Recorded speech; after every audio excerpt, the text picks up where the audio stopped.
Ito naman, napakasimpleng hose, maliit lang, pero ito, nakakunik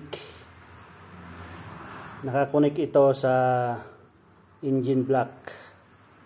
Tapos ito, nakakunik sa injection pump.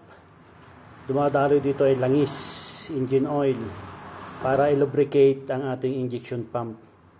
Kasi pag walang langis na nagpapadulas sa injection pump natin, worn out siya, masisira injection pump.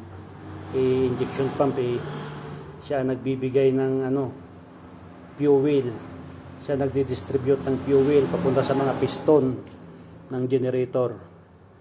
Kaya ito, simple lang tignan, pero mahalaga ang gamit nito. Dumadaloy dito ang langis, pumupunta sa injection pump para nilolubricate niya ang ating injection pump para hindi siya matuyuan at maprolong ang life ng ating injection pump.